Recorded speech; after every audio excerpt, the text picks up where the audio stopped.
Hello and welcome to a very special episode of What Do You Call It? Podcast. I'm your host, GB.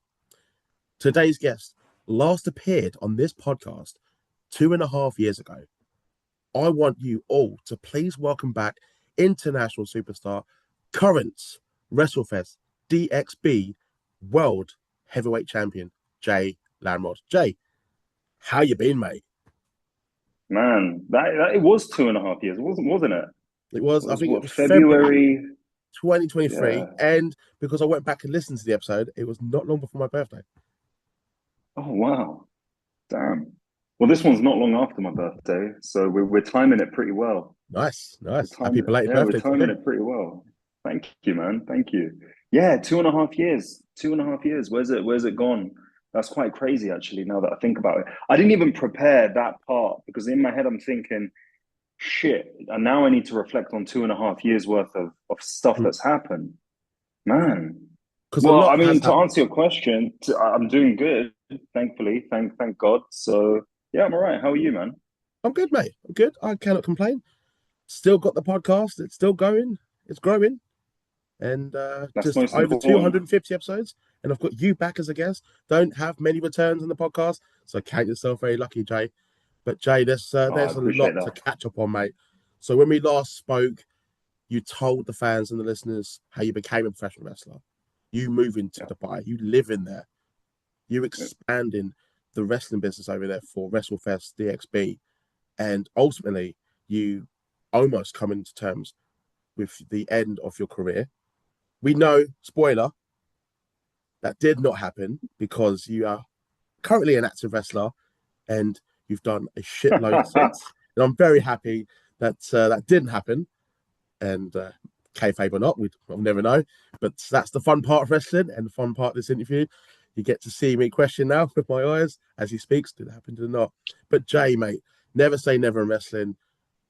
Tell me at the moment, because you've been touring Yeah. in Japan, you're back not long ago. And I'd like to hear about your time there because I know it's not the first time you toured there, but I just want your overall experience because I've also seen you can speak a bit of Japanese as well, which I think's very impressive, mate. But just tell me, first of all, the first time in Japan and what it's like most recently. Man, I got back like 5 days ago. Yeah, like you're right. It's the second time I've been there, so I'm very blessed, very thankful, very grateful. Obviously, you know everyone knows what it's like. It's everything you think it's going to be. It's the dojo is tough. The dojo because everyone's just there to prove a point. So Mm. if you're not on your A game, people are trying to kill you. Like it's on that level of like intensity, sportsmanship, athleticism. That they are all athletes. The So respect that and they then have for wrestling, even the crowd. yeah, 100%, 100%. So I'm looking at myself thinking, oh, I need to hit harder, bring it, have better cardio. Everything needs to be on point. But man, to wrap it up, like, so I did 8 days in Tokyo this time. Last time I traveled, to be fair, this time I was just in Tokyo. And then from Tokyo, I flew to Korea and I was 3 days in Korea, wrestled over there in Seoul. And then from there, came back home. So yeah, it's crazy, man. It's just a man. It's like nothing else. I don't want to go off topic, but the food, the quality of those soft boiled eggs that you get in 7-Eleven, like not Yeah. only is it super affordable, it's a great price, but at the same time it tastes good and the quality is so good. It's crazy. I'm like, All man, right. this Is is it nuts. better than Every Nando's? morning, ah, it's I'm so uncultured. I'm sorry. different. I'll be honest with you. I haven't had Nando's back home in a while, and I don't know what it's like in terms of price. It might have gone up in price. It's gone So up. exactly. So if you're looking for value, I might have to lean towards Japan. But obviously, like Nando's is its own thing, man. Like the sauces, like man, I remember my 19th birthday, I had 1 3/4 of a chicken. I got a whole chicken, Yeah. extra hot, and then I got half a chicken, and then I got another quarter chicken. That's I love them quarter chickens, man. the Honestly. young days, man. The young days. Just trying to grow, basically. But yeah, no, I don't want to go off topic. Japan was amazing. It was really good, great vibes. The show was incredible. The fans have incredible attention to detail. It's funny because there's some people say, oh, they're a little bit more quiet, or at times they are more quiet, and that's true. They are oftentimes a little bit more quiet. Apart from every now and then, they'll make a ton of noise, and you can watch it on YouTube. You can literally watch it on YouTube. There's my first and my second The match, tour. the recent one you The had, first time, the crowd are proper into yeah, it. Oh my god! I was actually going gonna like crazy. just make a point, like the crowd during that match, even though you win at first and then it gets reversed, and yeah, I thought it's the right call. Sorry, Jay, but the fans are Yeah, proper into it. Normally, you're kind of used to the the claps and yeah, yeah.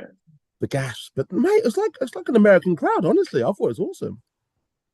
Yeah, well, the one you're talking about in particular actually is that's Korea, and that one is just in off the charts. That one is unbelievable crowd. Like they're constantly making noise. The first time I did Japan, like one of my third matches, it was my first time at Korakuen Hall, which is Mm. like super legendary venue, speaks Famous for wrestling itself, the arena. Yeah. history. Yeah, the if you watch the video on YouTube, you can just hear like someone, like it sounds like a woman, like an old lady in the crowd, just randomly screaming, Jay, Jay.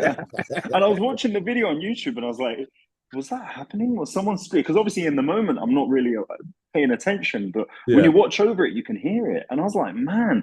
So when people say it's quiet, yeah, at times it is quiet because they're enjoying the show, but at other times they're going crazy. The most recent time, last week, in fact, I did a PPP show in Kawasaki, and literally, I'm hitting the guy with a forearm, and each hit, the crowd are shouting to it or they're screaming to it. It's on my Instagram, so I go, like I hit him Yeah. with three like forearms to the head, and then you hear the crowd in the background going like to each hit, and I'm watching that, and I'm like, wait, what are they doing? Like it's nuts. So it is honestly, it's amazing, man. I love it. I love the vibe. The people are just so like appreciative of what you do. The energy is always good.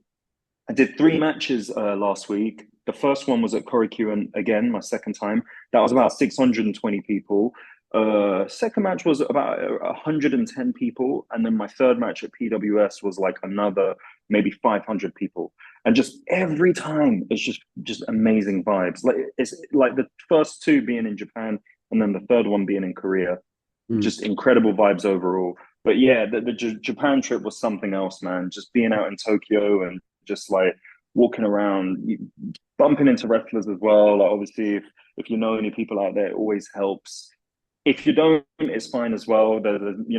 It's that kind of place where you go there to just be an athlete. And one of the questions I got from one of my mates was, "Oh, like what are you doing out there? Are you like visiting temples and are you doing like tourist stuff?" And I was like, "No, I'm going to the gym. I'm going to the gym. I'm eating at 7-Eleven. I'm trying to find like food, like cheap ramen spots, and then I'm going back to the dojo for wrestling training. But it's Yeah. literally it. Like it's not. It's a pure like intensive. Like you see people go on like fitness retreats and stuff. It's basically Mm. like that, but for wrestling. So it's a great time. That's ace, man. How did you find the language barrier? Because I know you can actually speak a bit of Japanese. So did you learn that out there, or did you teach yourself that? And then when it comes to like putting the matches together, did you find any difficulties or challenges? Or because maybe wrestling's universal, isn't it? Really, it's just general. Yeah, I mean, so from a language perspective, to be honest, I don't know it as well as I might make it seem. Because if Yeah, you do something with a little bit of confidence, you can convince people that you're better than you actually are. So a lot of times I'll say a whole bunch of stuff that I've either memorized or like been practicing going over in my head, and then if it goes any further than a basic conversation, I'm lost. yeah, Do you know what I mean? Like as soon as I say everything I know, I'm done. Like that's it. I don't know any more than that. So to be fair, like saying I know it, I think that's I don't know. Like to be, you know what? Actually, maybe I'm downplaying it. I can hold a basic conversation, maybe, but it runs out pretty quick. And also, if I'm not confident, or if I'm meeting someone that's like a legend, like a legendary wrestler, or like mm, someone a lot older, a lot more experienced, then naturally that confidence runs out. You want to be a bit more humble and respectful. So then instantly, like I don't want to start banging out all the Japanese I know. I'd rather just be respectful and speak English. And so that he knows like the situation, rather than some guy pretending like he knows fluent Japanese and then Yeah, doesn't. yeah. And then, you know what I mean? So it's Because always, they could it's actually better take offense to, to that, couldn't they? A little bit in terms of like you thinking yeah, and about they it. might just be confused. They might just be Yeah, like, does yeah, he yeah. know it or does he not know it? So it's, I I think to forgot stay about. on the side of respect, Yeah, I think it's better to just kind of lean towards the English. But if I'm with like my friends and stuff, I can practice with them and they can teach me a few words and that kind of thing. So it depends who you're talking to and what environment you're in. But yeah, it's great. And then to answer your question about being backstage, I mean, one thing that's for certain is everybody is just they're just on it. Like that, the gear is great. The you know they take care of their appearance. The professionalism is amazing in terms of the character and the personalities. When you're looking at like matches being constructed, it is very sports based. It is very like this is fighting spirit. This is a mhm, competition. We're there to win. We're there to present the story that we are two athletes going at it, and it's about the winner being the better man that night, so or better woman that night, like whoever it is. So it's I love that vibe. I love that energy. I love that the seriousness that there is to it.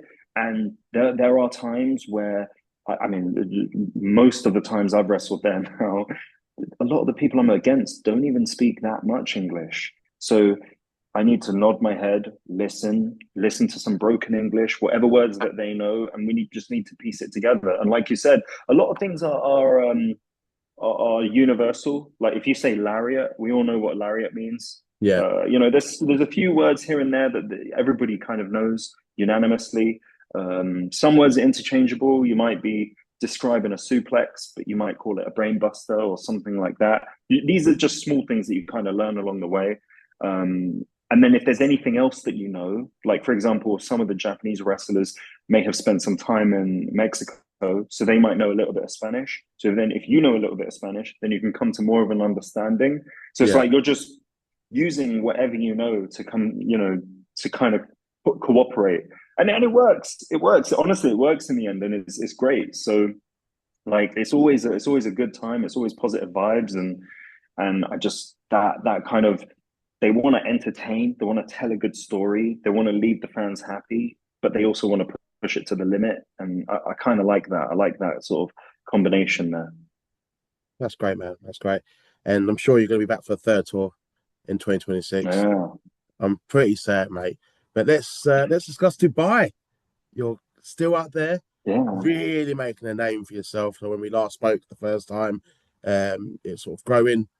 There was success there as well, but the success has grown. Last weekend, you actually defeated the energetic Vinny Pacifico. Tell me Mm. about him as an opponent.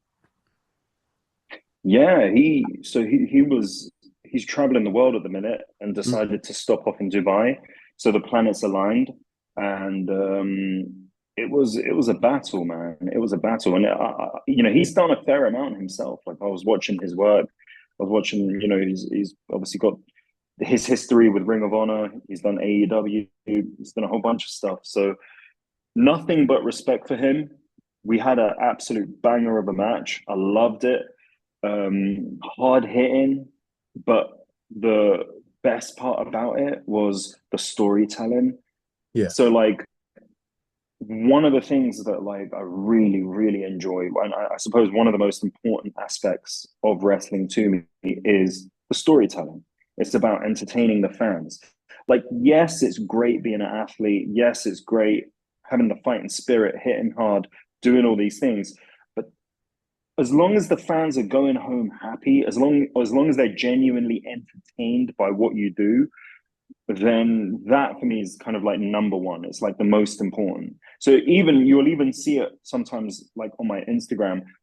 I'll post something that specifically has a facial expression, like a Mm, crazy facial expression. Because for me, the expression on the face, if I'm like shocked, happy, crying, sad, laughing, whatever it is, that for me is so much more valuable yeah. than anything else. Because 9 times out of 10, that's what gets a reaction from fans in the crowd. That pure If emotion. I'm if I'm Yeah. If you're seeing the emotion, if you ever see me at a match live, I'm always screaming, I'm always loud, I'm quite interactive at times. Like it's very much like a, like it is almost like a pantomime kind of vibe. Mm, Is I'm very you will know that I'm out there in that ring, and so through those facial expressions, I will somehow get a reaction from you. You might be laughing at me, you might be laughing with me, you might be crying, you might be angry, you might be pissed off, you might hate me. Like there's something that I will draw from you in terms of a reaction or some kind of some sort of emotion, basically. And that for me is what I love about wrestling. So Vinny, Dubai, and like obviously just touring as well. Like that's something I put to practice everywhere I go. The match we were talking about earlier, where you said like I briefly won, that was in Korea. That one was pure story, and I just loved it. It's like a mini movie. It's like a 15-minute movie or whatever it is from start to finish, including entrances. It's like a short film, and in that short film, there's ups, there's downs, there's twists, there's what's going to happen next. Oh my god, is that the outcome? No, yeah, wait, this is that like outcome. Like there's so much like different stuff happening, and then within that, when the camera's like close up on my face, sometimes I'm like saying things, and if you catch me, you can hear what I'm saying to my opponent, like the story I'm telling, like shouting at them or haunting them, mocking them, whatever it is. So that that crowd involvement entertainment is aspect, so important. By the way, yeah. it's okay. Don't get me wrong. There is a fan base for it. Two guys doing the moves, very special moves. You enjoy that. That's awesome. But it's that investment that you want from the crowd to really get them at the edge of their seats and to really want to boo you, want to cheer you. Get really behind you, or really, really despise you as an act. And I feel that's a little bit, and I've mentioned it before in previous episodes, that I do think a little bit of storytelling has become a little bit of a lost art. Mm. No, yeah, I don't disagree with that. I don't disagree with that. When I think about one of the matches that I loved watching back in the day was, and it's not even that old. It was actually the more recent one. I think it was 2010. The the the Hell in the Cell WrestleMania match with Triple H and The Undertaker with Shawn Michaels as the referee. And like they're like screaming at Shawn Michaels and he's like I'm in an iron and he's all like in Yeah, his head and he's not sure what to do. Like that is just for me is like number one when it comes to storytelling. That yeah. facial expression, That telling that kick out. story, Jesus which Christ. yeah, What? Oh, yeah, 100%. Like he's like whispering stuff and like saying stuff to Triple H in the match, and it's yeah, kind of made to seem like you're not supposed to hear, but you do hear it. So then you feel like you're in that story. You feel immersed in it because you're like, oh shit, I can hear what he's saying, yeah. and he's having this struggle and this torment and whatever.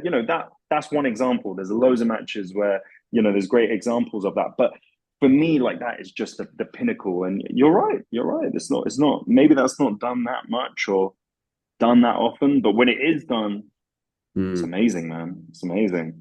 that's it, So yeah, mate. that's Dubai as well in a nutshell. That's Dubai as well in a nutshell. I deviate a lot when I talk, actually. Sorry, That's but cool, bro. that's the match with Vinny was very much a story like that, and that's what we try and do in Dubai as well. That's what we try to sort of put out to the fans. We try and tell them really elaborate, detailed stories that they can get invested in, that they can feel. And either you feel the love or you feel the hate for the good guy or the bad guy, but you will feel something. That's for certain. Whatever it is, you will feel something. So that's what we try and do. This is quite a good way to move on then to Dubai and storytelling. Your rivalry with Shaheen, someone who has appeared on the podcast as well. Shout out to him. Mm, And when we did last week, you two had been DXB tag team champions. And we know that's not the case now. You two have actually become enemies. Tell me about sort that of what's happened from that time you were champions together to now, different paths, and him as an opponent, because that's a lot of stories to be told. There's a lot of story there. A lot of story there. It's funny, actually. Funny coincidence that when you and me spoke last, it was literally at the time that me and Shaheen had become the first ever tag team champions in Dubai. We became tag champs. We lost it. Then, we drifted apart. I had stuff going on, and we had, like, the back issues and everything, and then or the back issues. I was waiting for you to say something like, all right, well, look, it's never going to be revealed. It will never be revealed if it's a work I or was not a literally work saying to my or missus, anything. well, when we was like gonna, have this interview set up again, I was like, do you know what? Now that I think about it, and just how quick you wrestled off. Well, not wasn't that, he did take some time off, but then after that, seeing wrestling stuff, like, did he fucking work me? And I'm never gonna know, and it's gonna bug me. But I love that at the same time because I'm still a fan. Yeah, I mean, the good thing is no one will ever know. That's the good thing. No one will ever know. Even guys out here, even in Dubai, no one will ever That's gonna know. happen though, right? If you actually do, like, it's the boy cried wolf. If you do actually pick up a serious injury, touch wood, by the way, don't want it to happen. Please don't. But just hypothetically speaking, no one's gonna fucking believe you now. True, true. You never know. That's the problem. That's the problem with working people, isn't it? I always think, like, how far can you take it, and how Yeah, far does it really go? Because then, like, what if you're like, yeah, like you say, you might be in a situation where you're serious, and then yeah. people don't buy it or Oh, whatever. But whatever. that's Come to wrestling, work isn't next it? week. Yeah, Yeah, I mean, the thing is, every time we hear anything in wrestling news, we always look at it with skepticism. Now we're like, is it yeah, a work? Is it not a work? yeah, I suppose that's what makes it fun. Sometimes it's nice to, you know, keep that mystique in there. But yeah, I mean, look, let's get back to the story. So the story is 2023. We became first ever tag team champions. We got tons of history, man. Like, when obviously we spoke about this last time, but when that ring first came, when we first started Wrestling ME, which is the name of the school that exists in Dubai, Shaheen was one of the first people I met.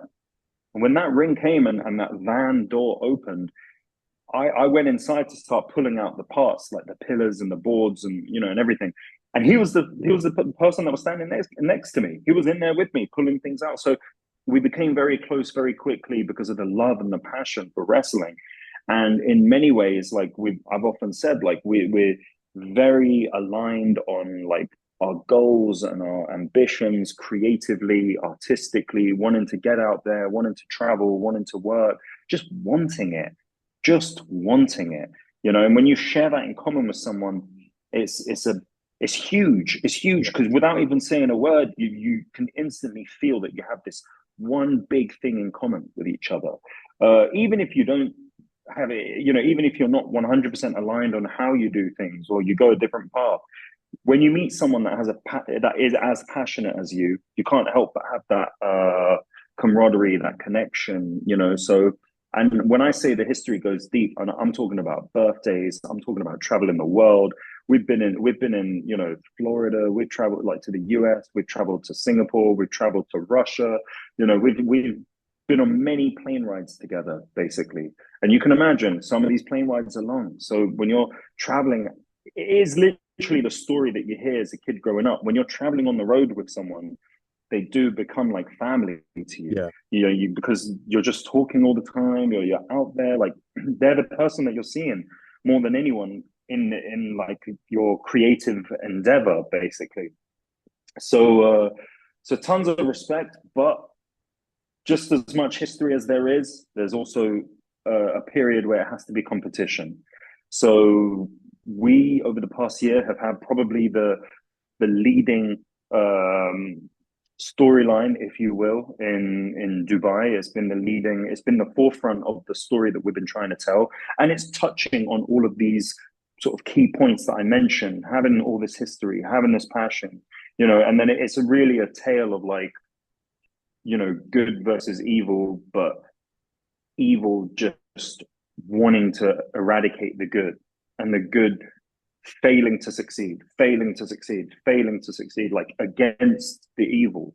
So I don't want to, obviously, we're nowhere near the conclusion. So I don't want to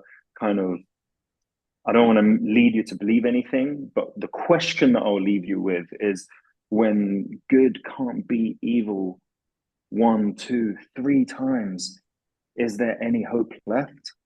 Do you see what I mean? And that's the story. That's what we're telling. So it's been really fun to get out there. It's been going on almost a year. It Yeah. started in December at our big show that we had done at the Agenda, which was a huge venue out here.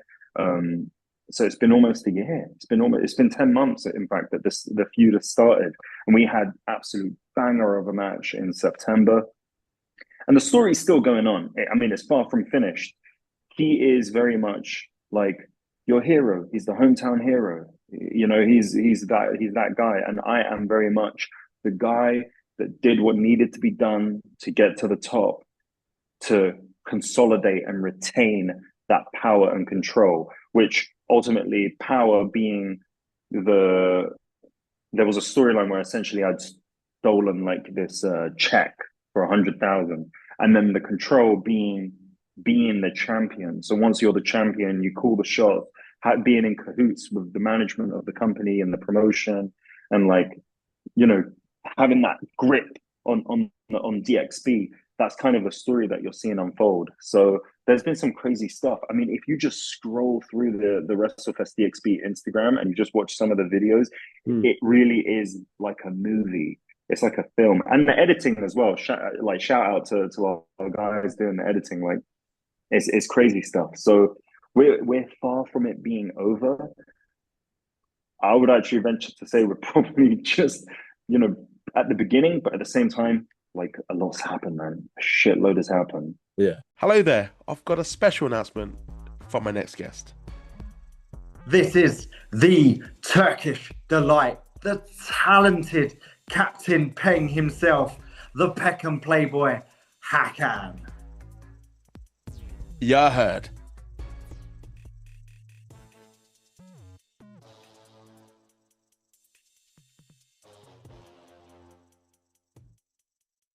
We just took a quick break then, but I'm going to ask the current WrestleFest DXB World Heavyweight Champion what it's like to be the man in Dubai, to be the top dog, to be the current champ. Tell me all about it, mate. What's it like?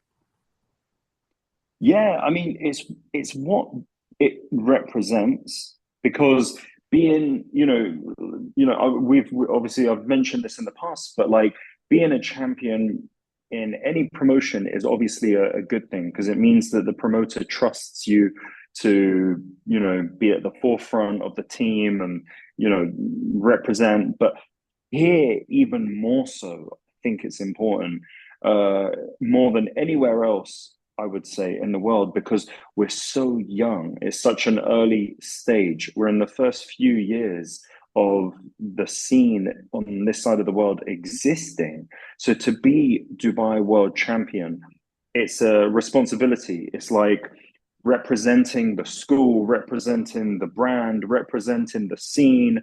There's so much good stuff going on here right now that by being a champion, I'm going out there and I'm pumping out the content. And you might look at that and think, oh, well, you shouldn't necessarily be an influencer. You should be a wrestler. I think you should be both. I think you should, you do your passion, which is telling stories in the ring, but get it out there.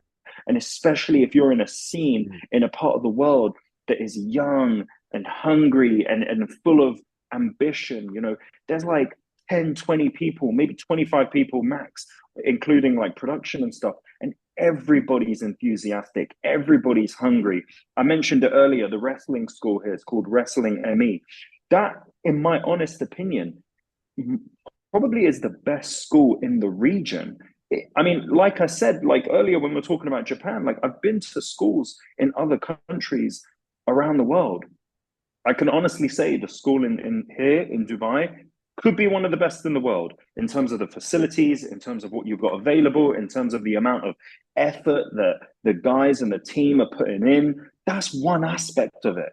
Then the other aspect is the live events, the live shows, which is called WrestleFest DXB. So then you've got, the venue, the lighting, the production, the team, the booking of the show, the creative aspect of it. You've got fans coming in that are slowly growing. It's the first show might have had, I don't know, 50 people, give or take. Then after that, 100, then 150, then 2, 3. Like it's growing, and it's still so young. You know, Wrestling ME started in what, 2020, 2021, right? So, and that was obviously the COVID era as well. So it's very, very young in terms of it's at the infancy stage. Then WrestleFest DXB started in mid 2022. So that's only really been 3 years, 3 and a bit years or whatever. So it's still so young. And imagine where it's going to be 5 years, 10 years from now. It's going to be like on another level. I truly believe it. And I believe the team here, the people here, the wrestlers, the staff, the referees, the guys that do lighting, editing, photography, videography, everything from top to bottom, the team, the coaches at Wrestling ME, the whole through and through, everyone is so enthusiastic. We love what we do. So you're asking me what it's like being Dubai world champion. That's a representation. That is me taking the belt, going to everywhere in the public saying, look at this. It's a talking point. If you look at the belt, it literally in giant block letters, it says DXB. So it's a talking point. People see that on the street, and I do go on the street with it. I go to restaurants with it. I go everywhere with it. And people do look at it and they videos.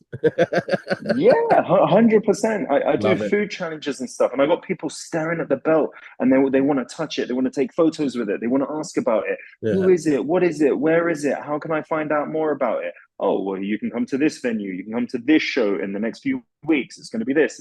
It's going to be that. And then they come, you know, and then it's like, and they're going to be kids, parents, you know, mom, dad, and they're curious because it's entertainment, and they see this and they see the effort that we put into it. So Dubai world champion, it's not just about, oh, let me be a champion and let me blah blah blah, be at the top and be the best pro wrestler. No, it's not about that. It's let me represent the brand, talk about the brand, get the brand out there, contribute to the brand, and let as many people know about the letters DXB as possible. And I think I'm doing a pretty good job at it, obviously. But you know, it's you never know until afterwards when it's, you know, when you're looking at it in hindsight. So in the moment, you're just trying to make the most of it, and you're just trying to enjoy every minute of it, and that's really what I'm trying to do. I think you're doing a solid job, mate. I think branding is so important. I think social media, I think it's astonishing if a wrestler in 2025 doesn't have social media. That's not to say you have to go on TikTok or Twitter, X. I still call it fucking Twitter. I don't care. But, you know, and tweet every day. But just promote yourself as a talent. Promote your matches. Promote the shows you're going to be at. You know, merchandise even. Just, you know, just something. Get your name out there. And it's astonishing. Some wrestlers, like you see, I haven't posted in like 3 years, but they're quite active. It's not to, you know, call out any wrestlers or anything. I'm just saying, you know, it's just, you know, social media's there. It does help. It does work. You know, I think for me personally, I've got to be on it quite frequently and be active in order to sort of get the guests and keep up to date and show people what my content's all about, you know. And I think with you, with DXB, establishing that you are the champion of Dubai, you are the face, you know, of this company, of this country, and it's you are the first person they're going to see on the posters and the social medias, and I think you do a very good job in that. When the fans do, if they haven't already followed you, they can go to social media and they can see how well you promote yourself and present yourself, and even these funny videos, you know, these restaurant ones, it's good though. It's all about promotion, and I think you are a prime example of how to do it. 100%, man. And I appreciate that big time. I completely agree with you on the whole social media aspect of it, and just making the most of it, trying to entertain people. And, you know, that is the beauty of the internet, right? It connects us from all over the world, because how else would you know about it? Where it's 4,000 miles away from London. Do you see what I mean? And then Japan's like another 5, 6, 7,000 miles, you know, in that direction. So everywhere is far away from each other. But the beauty of the internet and social media is that we can connect, and, you know, we can make the world kind of smaller because we can be closer. And if you can entertain people online, even if it's a 10-second video or whatever it is, you're not doing a bad thing. You know, you're doing a good thing. You're on the right path. And I think that's my whole kind of that's my whole vibe sort of thing. That's what I really want to put out and do in terms of even just goals. I just want to have fun with it, and just kind of get it out there as well. Really grow the Dubai scene so that more people know about it and say, look, there's something good going on there. Let me check it out. Or maybe there's something entertaining there. There's something I saw that was really funny and comical. So I'm going to watch it. I'm going to tune in, or something serious and intense, or whatever it is. Like there might be something that you like about it that then you will want to tune in and go, oh, yeah, I'll take a look at it. Maybe I'll follow the page, or maybe if I'm in the city on vacation, I'll go to one of their events, which you can find on a lot of the calendar websites. We got like these like tourist websites, like Time Out kind of stuff, like these kind of websites where it's like, here's a calendar of like events that you can check out. We're actually on some of them. We're on a lot, like the main ones. So like if you're a tourist and you're in the city and you're looking at something to do as like a tourist attraction or just like a entertainments, you'll have things like stand-up comedy night or stuff like that, stuff like this, and then you'll have pro wrestling DXB. So it's pretty cool. It's pretty cool. Something to be grateful for, something to appreciate and enjoy, and just have fun with it. That's pretty cool, man. What I will ask you last is to tell me about this upcoming show next month at near the end of November. So you got a massive show in Dubai in a 3,000-seat arena with some big international names scheduled to appear. Jay, can you reveal the names? Can you tell me more about the show and what can fans expect for those that are going to be attending this big show? You know what, actually, forgive me, because so that is the plan, and that will happen. It's going to happen. Now, I don't know about end of November, but it's going to happen very, very soon, because that happened last year, December. So it will happen at some point. I don't know if end of November is the date right now. It's tentative. So it could be updated. It could be changed to like a future date. But the good thing that's happening now, and to be honest with you, I can't give any names of who would be on it because it would ruin the surprise. But I mean, this time last year, I faced Axel Tischer in what was a really good match. Yeah. And, it was a great experience for me, to be honest, to just go in there and, tell a good story and fight the good fight. So someone who's like literally I'm excited around the world, NXT, WXW, Progress. Well, I guess the show, 100%. So for the sake of surprise, I won't give any names. I won't give any names. Yeah, 100%. And I won't confirm a date either, actually, because it was originally November 22nd. Now I think it's going to be something updated, but I believe it's going to be bigger, crazier than you've ever seen. You can imagine if there's something like brewing, you can imagine it's because it's big. So I'll leave you with that. But in the meantime, we have these shows happening at our dojo. They're called the Dubai Dojo shows, Dubai Wrestling Dojo. And that's actually the one I faced Vinny at just this past weekend. And that will be happening in November, December, and moving forward. And it's going to be crazy. And there are going to be some names that will come to that as well. The only reason why I don't want to announce any name is because I'll let them make a post and make the announcement themselves, if that makes sense. But one thing I can give you my word on is that it's growing here. It's more exciting, and just it's very exciting. Like the entertainment factor, the athletes, the quality, the talent, everything is just growing at a rapid rate, and you have to keep your eyes on it. You have to keep your eyes on it. Check my Instagram. Check WrestleFest DXB Instagram. Follow it carefully. Check Wrestling ME Instagram. Follow it carefully, because crazy stuff is happening. And at the drop of a hat, we'll just make one post and we'll announce something crazy. Yeah. And it would just be random. Like, you just got to be following it to see and make sure that you know what's happening. That's sweet, man. I look forward to it. I will guide the listeners to those social media handles in the description below so they can see who's going to be lined up, or even the match card itself and what else you've got lined up for the rest of the year, what you've got lined up when you're back in Japan or maybe London even, or wherever.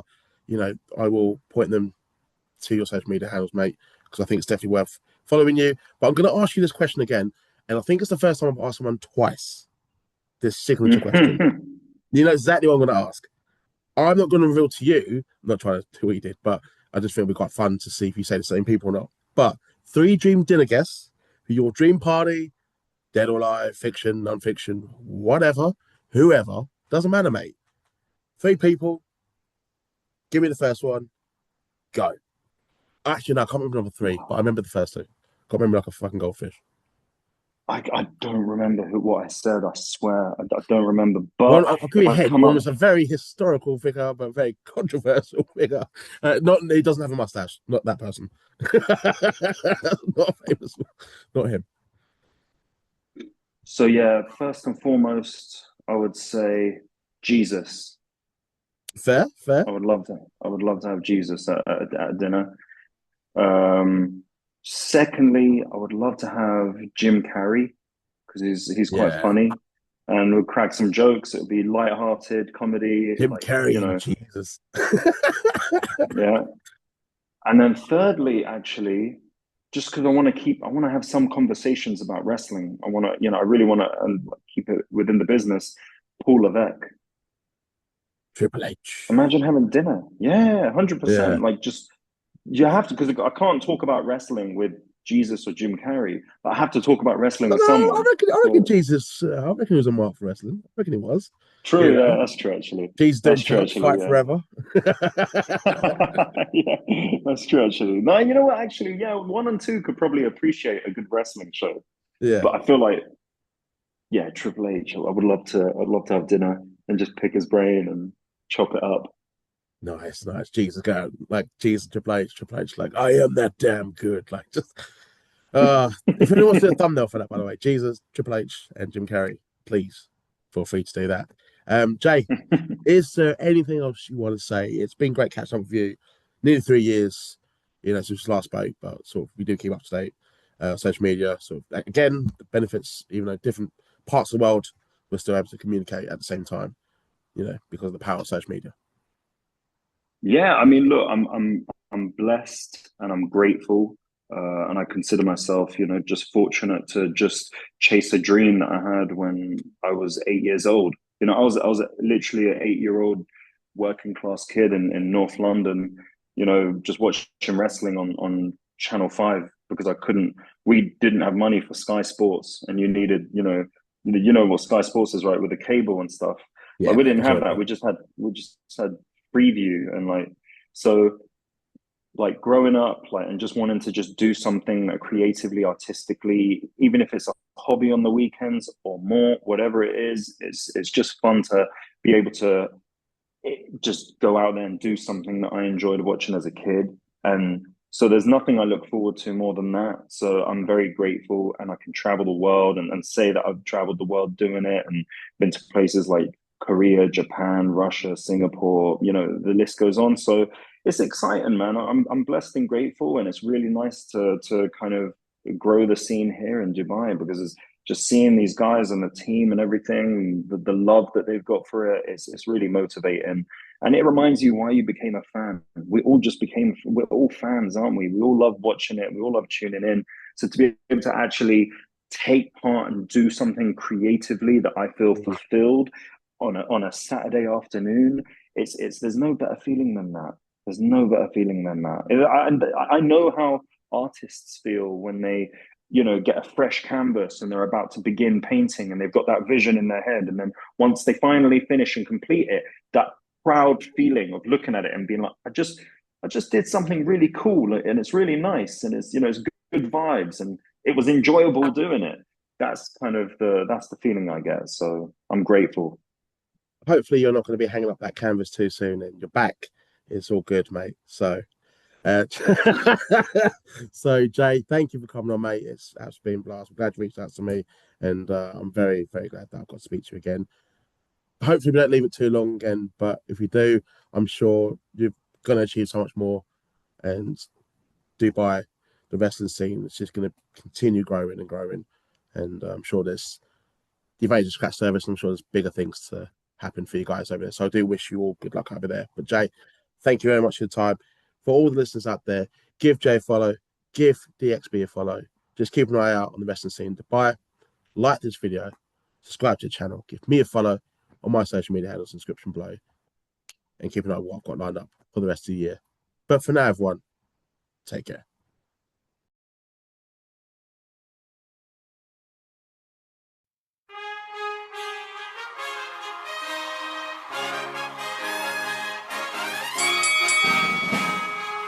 ladies and gentlemen, boys and girls, children of all ages, it's time for What Do You Call It? Podcast.